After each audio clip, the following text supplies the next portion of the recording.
The Beginning of the Turmoil in Ancient Japan. Episode 5.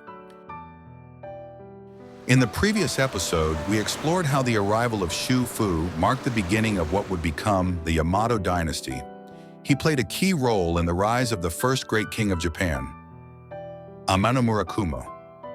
Later, Shu Fu encountered ancient documents from the Fuji dynasty, which revealed an astonishing truth. His own ancestor, Fuxi, one of the legendary 3 sovereigns and 5 emperors of China, may have originated from the Fuji dynasty and migrated to China or India after a great eruption of Mount Fuji. Shu Fu brought papermaking, ironworking, and sericulture to Japan and transcribed these wooden plank records into written documents. His descendants completed this work, and it survives today as the Miyashita Monjo, a mysterious set of texts believed to contain coded truths behind Japan's mythologized history. According to these texts, Japan was once a volcanic archipelago where myths born in the Jomon period spread across the ancient world. The dragon and serpent deity cults, like the Arahabaki faith, may connect Sumerian civilization with the Izumo Kingdom. Linguists like Ju Katsuragi have even suggested that Sumerian gods are reflected in Jomon pottery designs. In this way, Japan's transformation from the Jomon to the Yayoi period marked a time of great cultural upheaval, a time when the lost myths of Japan began to return home. Shu Fu eventually returned again to Yoshinogari in present-day Saga Prefecture and established what came to be known as the Mononobe Kingdom. However, his dream to become the king of Japan was never fulfilled. He passed away in Yoshinogari, quietly leaving his legacy behind. The truth behind the Jinmu expedition.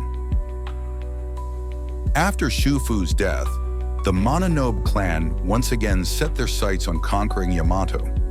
Their advance, known as the Mononobe Eastern Campaign, happened not once, but twice, and this, in fact, is believed to be the real historical model for what is now known as the Jinmu expedition, the legendary beginning of Japan's history. In other words, Emperor Jinmu may not have been a real person.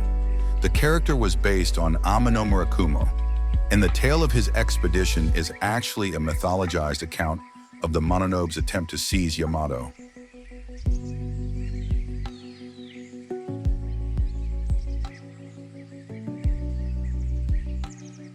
The turmoil recorded in Chinese Chronicles. The records of the Wei dynasty, Gishi Wajinden, tell us the following. For 70 to 80 years, Japan was ruled by male kings. Then, chaos erupted and warfare continued for years. At last, the people chose a woman to be their ruler. Her name was Himiko. The Book of the Later Han gives a similar account. It says that between the reigns of Emperor Huan and Emperor Ling, around 147 to 188 AD, Japan fell into great disorder and constant warfare. This period is now referred to as the Wa Kingdom Civil War, or Wakoku Tairan. But strangely, this major event is not found in Japanese historical texts. Why? It is believed that this absence was deliberate, because acknowledging it would break the Yamato court's claim to an unbroken imperial lineage. The Wakoku Civil War likely represented a period of dynastic conflict and regime change.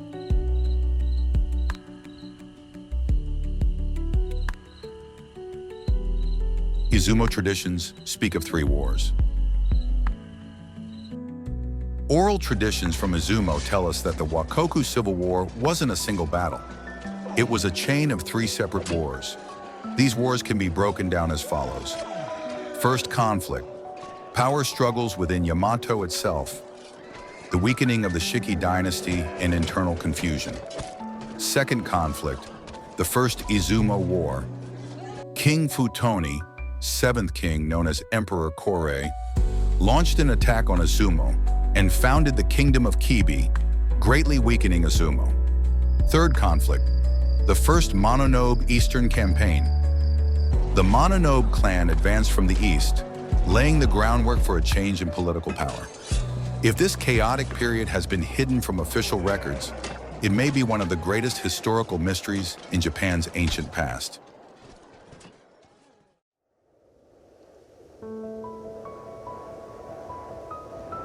Dynastic succession and the hidden break. Historians often refer to the 2nd to 9th emperors as the 8 undocumented monarchs, Keshi Hachidai, and claim they likely never existed. But according to Izumo traditions, they were real, and their genealogy is largely accurate. However, between the 9th emperor, Kaika, and the 10th, Sujin, there is a clear break. Emperor Sujin is considered the first king of the Mononobe dynasty.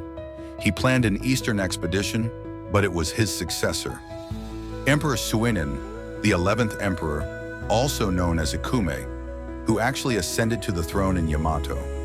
So while the Kojiki and Nihon Shoki depict the imperial line as unbroken, in truth, there were multiple dynasties, Izumo and Mononobe, which rose and fell through political conflict. A new power, Amanohiboko. Amid this civil war, yet another power appeared. That was Amanohiboko, a prince from Silla in Korea, according to legend. His group landed in Izumo, seeking peaceful settlement. But when they refused the conditions set by Okunanushi, the Izumo king, to respect the land and its laws, conflict erupted. Eventually they withdrew and settled in Tajima, modern-day Toyuka, where they lived on boats in the marshlands. Over time, they built their homes and established a new base, later becoming the sacred site of Izushi Shrine. Amanohiboko's descendants conquered Harima, a key territory, driving a wedge between Izumo and Yamato. This led to Yamato forces, aware of internal conflict and the growing threat of the Mononobe, launching a counterattack to reclaim Harima and push into Izumo.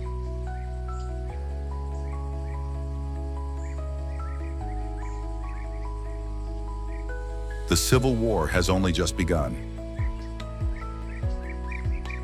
And so, the stage is set. Internal power struggles, external invasions, dynasties clashing and collapsing, new leaders rising from distant lands. The Wakoku Civil War had only just begun. In this era, there was no stable concept of nation or hereditary kingship. Only those with strength, vision, and spiritual authority could stand and be accepted as rulers. In the next episode, we dive deeper into the second act of the Wakoku Civil War, the First Izumo War. What caused the fall of Izumo? What did King Futoni truly seek? The ancient chronicles unfold further. Don't miss it.